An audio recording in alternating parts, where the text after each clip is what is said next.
Assalamu alaikum, it's Sista Samilah. Let's get into some grown folks' wisdom today. There's this recurring conversation floating around social media and even in some of our own living rooms, folks saying, if you want justice, you got to get in the streets, you got to make some noise, you got to meet power with power. But I need y'all to pause, breathe, and let your spirit catch up with your emotions, because real justice, lasting generational justice, can't be won in a fistfight. The battle for the soul of foundational Black America, that's a spiritual assignment. Let's lay the foundation. Oppression in America was never just about chains and whips, or even police and politicians. It's about a war waged on the inside, on our minds, our hopes, our faith, our unity. The system's greatest weapon has always been spiritual warfare. The Quran says, and whoever is patient and forgives, that indeed is of the matters requiring determination. Quran 42:43. The discipline it takes to be patient and to forgive, to rise above the urge to lash out physically, is a power most never master. Our ancestors had that power in abundance, and it's the reason we're still here. If the only tool we ever used was our fists, our story would have ended in the fields. But they gave us more: faith, hope, music, family, a secret language of survival. In the hush arbors and praise houses, we learned that justice starts in the spirit. They prayed in secret, sang songs coded with the directions to freedom, trusted the Most High when there was no evidence on the plantation that liberation was even possible. Our ancestors fought spiritual battles nobody but God saw. They turned midnight tears into morning strength. Why do you think the oppressor spent so much effort to erase our spiritual memory? Because if you strip a people of their spirit, you control them. If you can make them believe their only power is physical, you can defeat them physically every time. But a spirit-filled people, those who know their fight is righteous, who know their worth is divine, who trust in something higher than themselves, are unconquerable. And let's be clear, this is not about being passive or soft. Spiritual warfare is not about letting injustice slide. It's about fighting smart, fighting long, and fighting to win, not just for today, but for generations to come. The Quran teaches us, indeed, Allah will not change the condition of a people until they change what is in themselves. Quran 13:11. That change, it's internal before it's external. It's about transforming our mindsets, healing our hearts, and refusing to be defined by trauma. When FBAs talk about reparations, we're not just talking about dollars. We're talking about repairing the soul of a people. That repair starts inside. You can protest, you can vote, you can demand, but if you don't heal the spirit, the next generation will inherit the same wounds in different packaging. Our enemies know this, which is why they attack our unity, our families, our faith, our confidence. They fear us coming together in the spirit far more than any protest or riot. So when people ask, why aren't FBAs fighting in the streets? Why don't we see more outrage? I tell them we're fighting on a higher frequency. We're building businesses, raising our children, teaching our history, loving each other fiercely. We're healing, we're strategizing, we're praying, we're organizing behind closed doors. The real revolution is spiritual. Our ancestors' greatest victories came not through muscle, but through spiritual resilience. From the hush arbors to the civil rights movement, from the Harlem Renaissance to the Million Man March, every breakthrough was rooted in spiritual unity and collective discipline. When the enemy attacked our bodies, we fortified our spirits. That's how we're still standing. If you want to win this war, you have to see the battlefield for what it is. It's not just the courtroom, the ballot box, or the street protest. It's your mind, your heart, your family table, your prayer mat. It's how you see yourself and your people. That's where the real fight is, and that's where the real victory starts. Let's dig deeper, family. Too often we underestimate the power of what our ancestors carried inside. If you study their lives, you'll realize every true breakthrough, every inch of freedom, every bold step forward was won by people who understood the game is played on a spiritual board. Harriet Tubman didn't just have maps and bravery, she moved on faith. Frederick Douglass, Sojourner Truth, Ida B. Wells, these weren't just fighters, they were visionaries. They leaned on the Most High because the world around them was designed for their destruction. It's easy to look back and romanticize those times, but let's be real. The reason their legacy lives is because they fought to keep their spirits unbroken. You can beat a body, but you can't cage a liberated mind or an awakened soul. Every prayer, every coded song, every midnight gathering, that was spiritual resistance. The oppressor always fears what they cannot control, and you can't control a people whose hope and vision are rooted in the Creator. That's why you see so many modern distractions. They don't just want to police our bodies, they want to colonize our imaginations. They want us to think small, chase shallow trends, stay busy fighting one another over crumbs instead of lifting our eyes to the bigger purpose. When you move spiritually, you don't get lost in their confusion. You know who you are and you know why you're here. The Quran says, so be patient. Indeed, the promise of Allah is truth, and let not those who are uncertain disquiet you. Quran 30:60. That's not just a reminder to wait. It's a blueprint for enduring struggle with dignity. The ones who outlasted the greatest oppression in human history were the ones who kept faith alive, even when hope seemed impossible. That spiritual stubbornness, that holy defiance is still running in our blood. Now, some folks hear spiritual and think that means quiet, docile, passive. Absolutely not. Spiritual discipline means being so clear on your purpose, so unshakable in your truth, that you don't let anybody bait you into a fight you can't win. It means seeing the traps set for you by politicians, media, even sometimes your own people, and stepping over them without losing your focus. Our elders would say, don't let nobody take you off your square. That's spiritual wisdom. And let me tell you why. The system is terrified of a spiritually unified Black America. Because spiritual unity cannot be bought, bribed, canceled, or co-opted. When we come together with one mind, one heart, and one spirit, there's nothing we can't build. They know it. And deep down, so do we. That's why they work overtime to keep us divided by color, by class, by neighborhood, by denomination. But our roots are deeper than their divisions.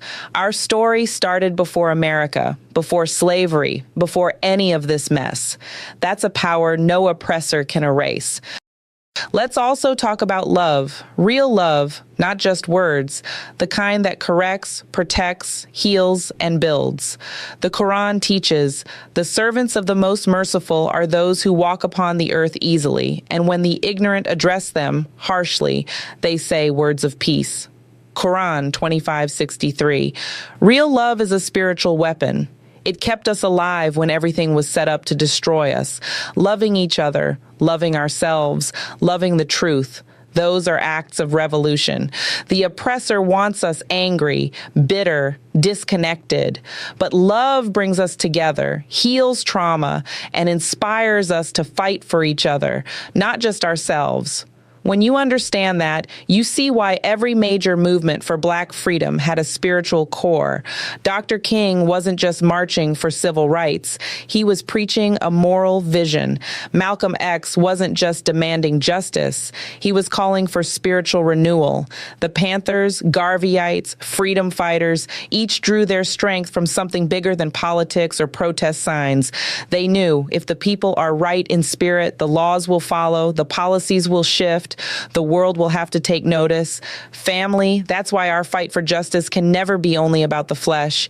If you want to see a revolution that lasts, you have to win it in the soul first. And that's exactly what we're doing. One healed heart, one awakened mind, one united community at a time.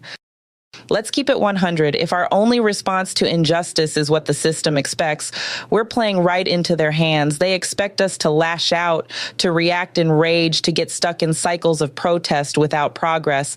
But true power is in discipline, patience, and the ability to see the bigger game. The system is prepared for a riot. What they're not prepared for is a spiritual revolution. That's why when I talk about the spiritual fight, I'm talking about daily intentional practices that protect and fortify fortify our souls. I'm talking about fasting, not just from food, but from the poison of negativity, division, and despair. I'm talking about prayer, meditation, and community rituals that keep us rooted and aligned. I'm talking about studying our history so deeply that we see every trick before it's even played.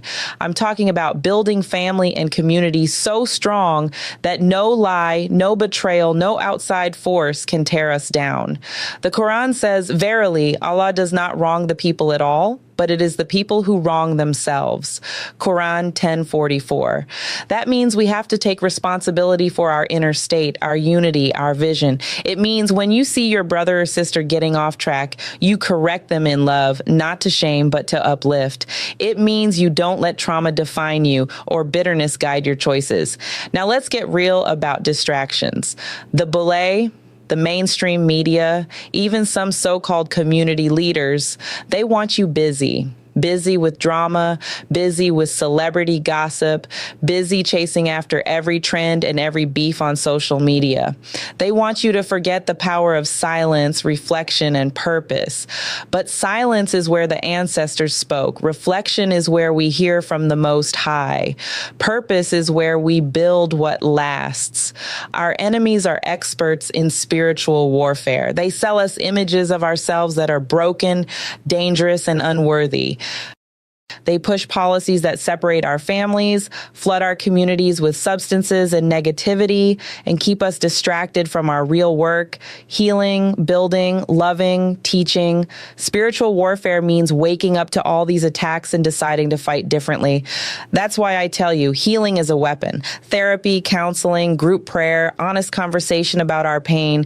These are revolutionary acts. When you heal your trauma, you become less reactive and more strategic. When you forgive yourself and others, you refuse to let the enemy control your spirit. When you teach your children who they are, where they come from, and who they belong to, you're raising warriors who won't fall for the same traps. The Quran says, "O you who have believed, seek help through patience and prayer. Indeed, Allah is with the patient." Quran 2:153. That patience isn't passive, it's active resistance. It's showing up for your family, running your business with integrity, supporting your community even when nobody is watching, staying committed to your vision no matter how long it takes. The spiritual fight also means practicing gratitude. Gratitude in a world that tells you you're never enough is an act of defiance. When you count your blessings, big and small, you rewrite the story the enemy tries to write for you. You see yourself as a victor, not a victim. And let's talk about legacy. The greatest revenge against oppression is not just surviving, but thriving and building something eternal. Every time we choose unity over division, faith over fear, discipline over impulse, we're writing a new chapter for our people. That's the spiritual blueprint for real Black power. So, family, don't ever think you're not fighting just because you're not swinging. Every act of healing, every moment of patience, every prayer whispered over your children, every business you build, every family you keep together, that's spiritual warfare at the highest level. And that's how we win, not just today, but for all generations to come. Let me bring this all home for you, family. The world will keep telling you that the only real fight is what they can see, a march, a hashtag, a protest in the street. But the fight that will change your life, your family, your nation is the one that happens in the invisible, in the daily discipline, in the heart and mind. That's the real battlefield, and it's where we claim our victory. The Quran reminds us, "So do not weaken and do not grieve, and you will be superior if you are true believers." Quran 3:139. That's the word. Our strength doesn't come from our numbers or our might. It comes from the faith we walk in and the purpose we serve. When you live like you're destined for greatness, no setback can shake you. When you act from principle, not pressure, you become a force the enemy cannot predict or defeat. So what does this look like in your daily life? It's choosing to love yourself even in a world that profits from your pain. It's showing your children how to hold their heads high even when the world tries to make them shrink. It's investing your time, your money, and your gifts into your community. It's refusing to let bitterness, envy, or fear write your story. Instead, you write your own chapter, one of healing, building, faith, and excellence. It also means staying alert to the ways the enemy tries to get inside your spirit.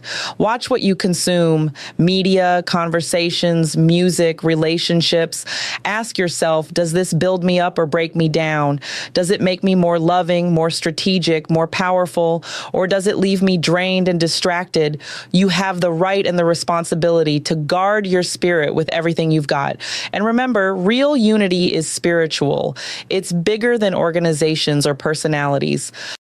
It's when we decide across families, cities, and generations to forgive, to love, to work together, and to lift each other up no matter what. When we do that, no system can contain us, no enemy can outlast us. I want you to know you have everything you need inside you. You are the answer to generations of prayers. You are the living proof of survival, resilience, and Black brilliance. The work you do on your heart, your mind, and your community is the most important fight you will ever wage. And every small act matters. Every lesson taught to a child, every act of kindness, every dream pursued, every truth spoken, every injustice challenged with dignity and wisdom. The Quran tells us, and whoever puts his trust in Allah, he will be sufficient for him. Quran 65:3. That's the secret. Trust, patience, and faith are your weapons. Lean on them, walk in them, pass them down. So as you go about your life, remember this: the greatest movements in our history started with a spiritual awakening.